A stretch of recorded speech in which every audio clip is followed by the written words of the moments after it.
নেতৃত্বই এৰাধৰা কৰিলেও মধ্য গুৱাহাটী এৰি নিদিয়ে অগপ কৰ্মীয়ে। ৰমেন্দ্ৰ নাৰায়ণ কলিতাক প্ৰাৰ্থিত্ব প্ৰদানৰ দাবীৰে ৰাজহুৱা সভা। সমষ্টিটোৰ অন্তৰ্গত মালিগাঁও আদিংগিৰিত অনুষ্ঠিত হয় এই সভা। নৱগঠিত গুৱাহাটী চেণ্ট্ৰেল বিজেপিয়ে এৰি নিদিয়াৰ চৰ্চাক লৈ ক্ষোভিত অগপ কৰ্মী। ৰাজহুৱা সভাত সমষ্টিটোক লৈ নিজাববীয়া সিদ্ধান্ত গ্ৰহণ এইসকল অগপ কৰ্মীৰ লগতে স্থানীয় লোকৰ। ৰমেন্দ্ৰ নাৰায়ণ কলিতাক পুনৰ প্ৰাৰ্থিত্ব প্ৰদান কৰিবলৈ দাবী অগপ নেতৃত্বক। নহ'লে নিৰ্দলীয় হিচাপে কলিতাক প্ৰক্ষেপ কৰিব বুলিও হুংকাৰ। ইফালে ৰাজহুৱা সভাৰ পাছতে বাহিৰ কৰা হয় এক জোৰ সমদলো। আমি আজি ইয়াতে একগোট হোৱাৰ প্ৰথম কাৰণ হৈছে আগন্তুক নিৰ্বাচন সমাগত আৰু এই নিৰ্বাচনৰ যি কুচকাৱাজ চলিছে আমি দেখা পাইছোঁ পেপাৰে পত্ৰই বিভিন্ন মিডিয়াত যে খেলিমেলি কিছুমান হৈছে। বহুতো ব্যক্তিৰ এতিয়াও টিকট কনফাৰ্ম হোৱা নাই, তেওঁলোকে ক'ত খেলিব কেনেকৈ খেলিব এই বিষয়ে আজিও বহুতে উৎসুকতা এটা লৈ থাকিব লগা হৈছে।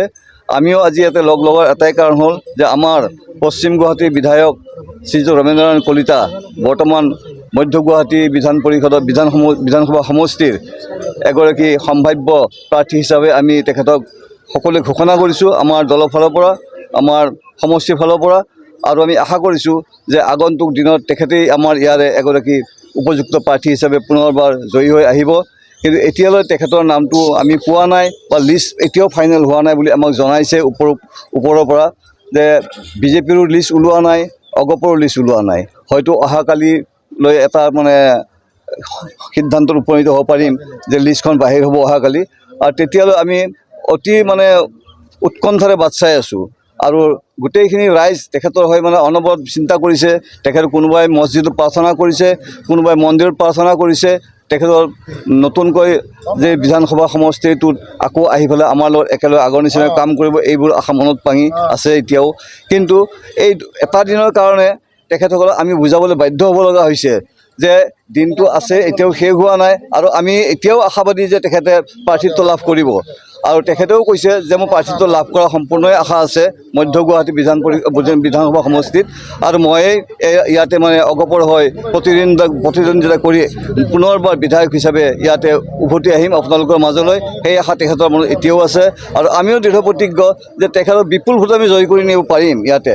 আৰু আমাৰ এই ক্ষেত্ৰত আমি আমাৰ ঊৰ্ধ্বতন কৰ্তৃপক্ষকো আমি লগ কৰিছোঁ, তেখেতসকলকো আমি কৈছোঁ যে গুৱাহাটীৰ এটা সমষ্টি যদি আমাৰ অগপৰ হৈ নাথাকে তেতিয়াহ'লে আমাৰ শিপাডাল নোহোৱা হৈ যাব।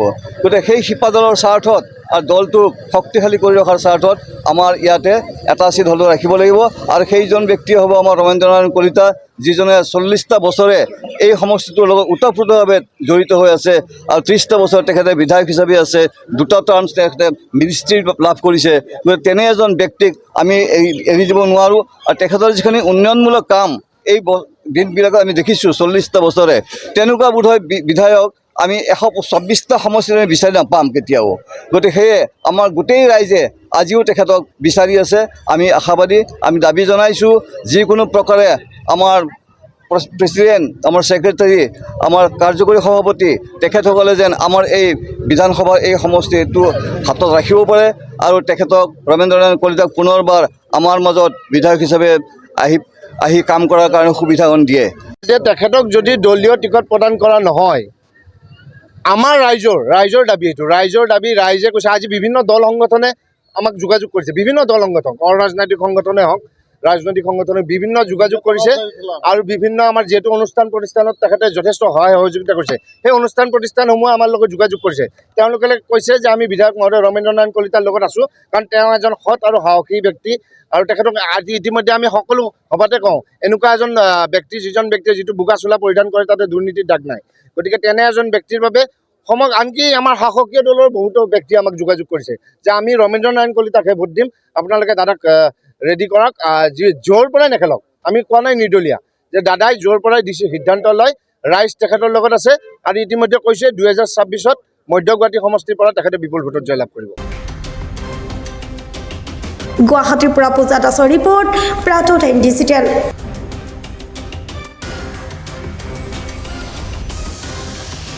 শদিয়াৰ পৰা ধুবুৰীলৈ, বৰাকৰ পৰা ব্ৰহ্মপুত্ৰলৈ সকলোৰে মাজত চিনাকি এটা নাম প্ৰাতঃ টাইম। থলুৱা ভাষা, কৃষ্টি আৰু সত্য বাতৰিৰ আধাৰত প্ৰতিষ্ঠিত খবৰ প্ৰাতঃ টাইমৰ প্ৰতিটো বা বাতৰি পুংখানুপুংখভাৱে চাবলৈ Facebook, YouTube, website, Twitter, Instagram আৰু ব্লগাৰ পেজত লাইক আৰু ফ'ল' কৰক।